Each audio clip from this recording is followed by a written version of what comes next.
Lord of Mysteries, capítulo 135, Retrato de um Barão. Há algum tipo de problema ali, disse Klein com um tom sério, apontando para os degraus que separavam a sala de estar da sala de jantar.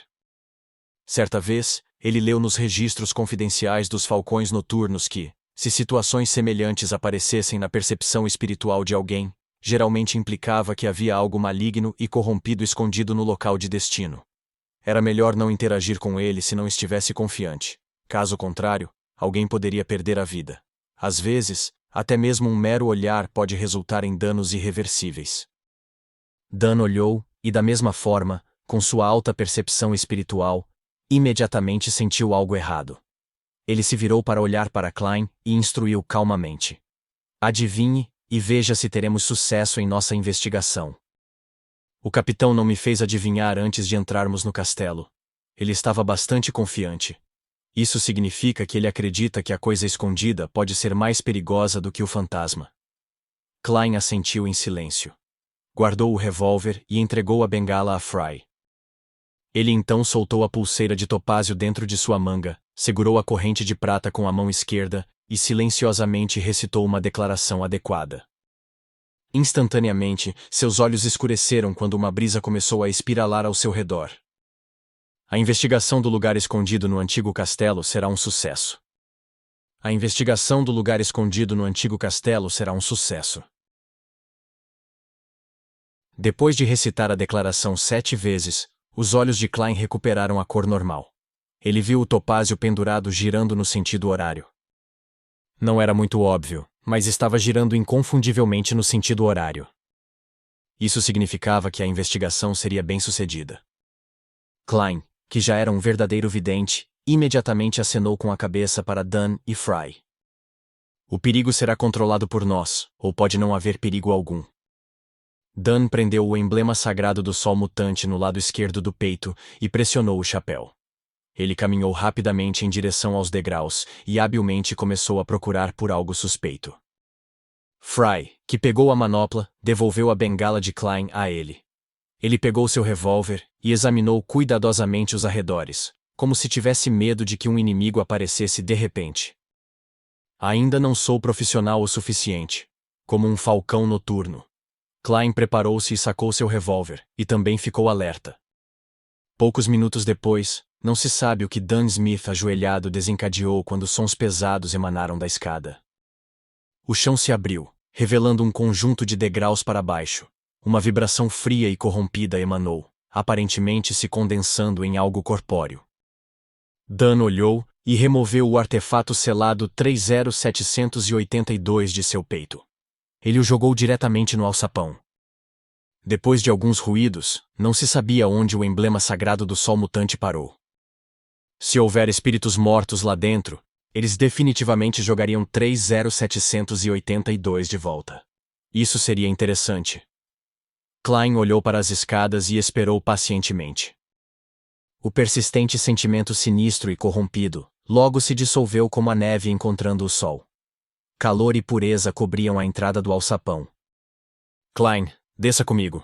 Fry ficará aqui e impedirá que outros inimigos destruam o mecanismo. Dan tomou uma decisão experiente. Tudo bem.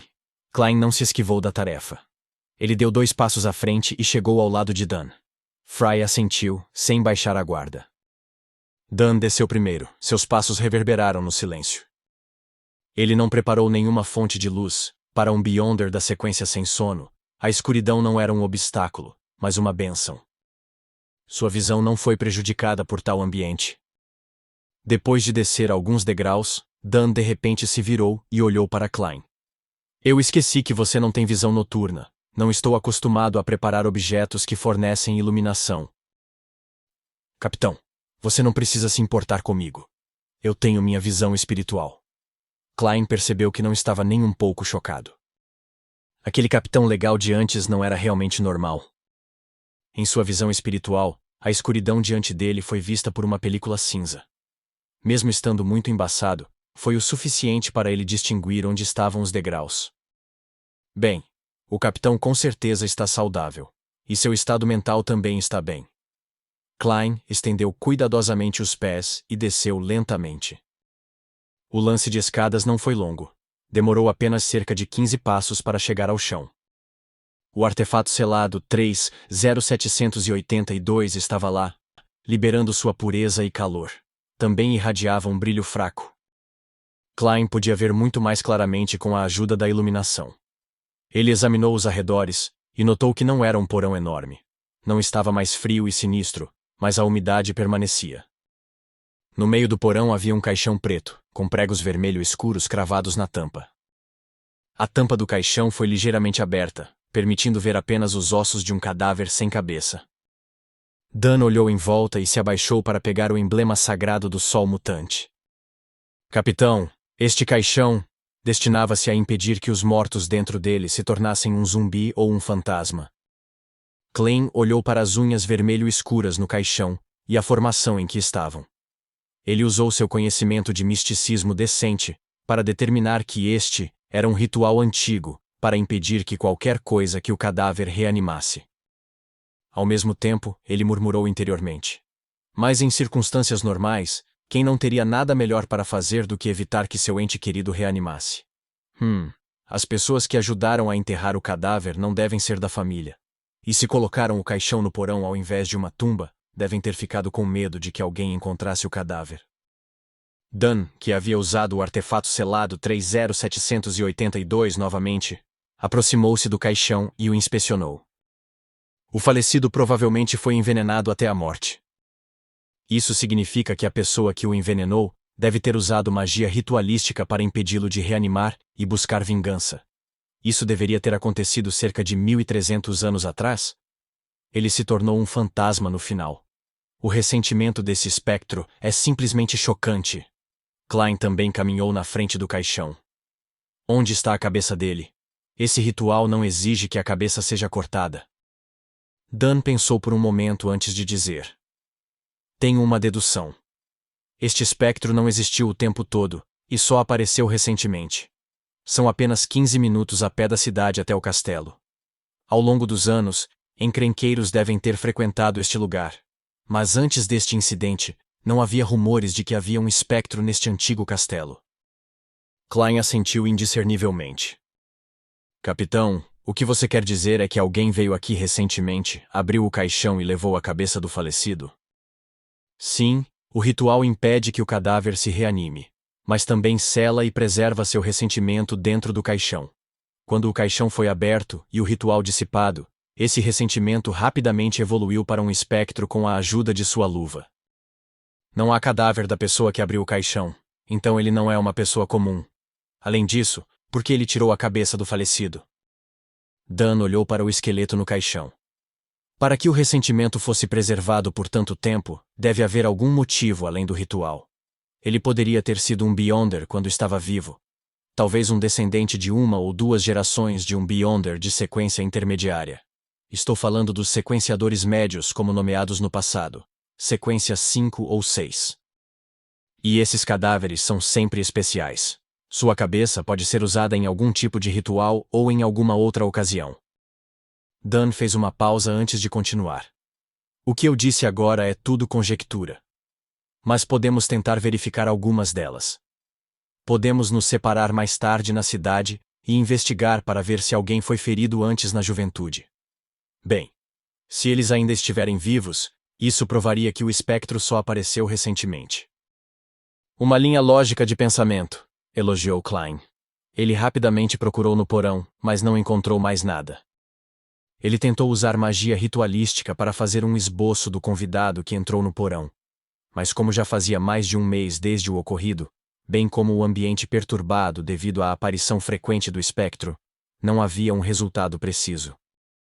Ele então tomou o lugar de Fry, permitindo que o especialista em mortos conduzisse mais testes. 15 minutos depois, quando o sol estava desaparecendo no horizonte, Dan e Fry seguiram os passos e voltaram ao salão do antigo palácio. Dan sentiu a mudança para o porão enquanto Fry deu uma breve descrição. O falecido foi realmente envenenado até a morte. Os vestígios perto do pescoço apareceram recentemente, no máximo 3 meses atrás. Isso significa que é altamente provável que alguém tenha vindo aqui antes. Klein assentiu pensativo. Os 3 falcões noturnos voltaram para Lamude antes de escurecer e pediram 2 quartos em uma pousada. O membro com o artefato selado, 30782, deveria levar este item perigoso para um passeio fora da cidade, onde ninguém estaria. Eles trocavam de turno uma vez a cada 2 horas e, portanto, só precisavam de 2 quartos. Após um jantar simples, Klein, Dunn e Fry imediatamente se separaram e percorreram todos os cantos da cidade, perguntando aos moradores que moraram nesta cidade por longos períodos de tempo. Em situações como essa, seus documentos de identificação como policiais se mostraram úteis. Policial, por que você está perguntando isso? Eu costumava ir ao castelo abandonado para brincar quando era jovem. Machucado? Definitivamente, como poderia uma criança não ter caído enquanto brincava? Eu me lembro, sim. Fui cortado por uma pedra afiada nas paredes externas do antigo castelo no passado. Um homem loiro de 40 anos olhou intrigado para Klein, mas respondeu à sua pergunta honestamente. Esta era a 14ª pessoa que Klein havia perguntado, 2 das quais se lembravam vividamente de terem sido feridas no castelo quando eram jovens. A dedução do capitão está correta. Klein decidiu enquanto guardava seus documentos de identificação. Ele sorriu e disse: Obrigado por sua cooperação. Não tenho mais perguntas. Ele estava prestes a sair quando o homem de 40 anos o chamou. Policial, você está interessado no antigo castelo? Tenho uma pintura a óleo do primeiro barão que residiu lá. Ele era o avô do meu avô do meu avô. Bem, de qualquer forma, foi há muito tempo.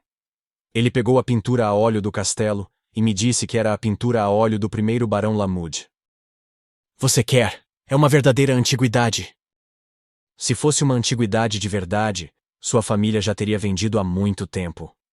Esse cara com certeza é corajoso, ousando enganar até a polícia. Devo assustá-lo com minha arma? Klein satirizou e adotou a atitude de um vitrine e disse: Quem sabe se é uma verdadeira antiguidade ou não? Vou confiar no meu próprio julgamento. Pegue-a e deixe-me vê-la. O homem loiro sorriu e voltou para a sala e remexeu por ela. Algum tempo depois, saiu com uma pintura a óleo na mão. Klein olhou casualmente para a pintura a óleo. Ele viu que o barão tinha feições gentis e pele bronzeada. Seus olhos escondiam uma gama indescritível de experiência humana. Ele também estava usando uma peruca branca encaracolada. Ele se parece muito com o Sr. Azik. Os olhos de Klein de repente se arregalaram. Seu olhar subconscientemente caiu abaixo da orelha direita do barão. Ele então olhou para o sinal comum perto da orelha. A posição do sinal era exatamente a mesma do sinal do Sr. Azik.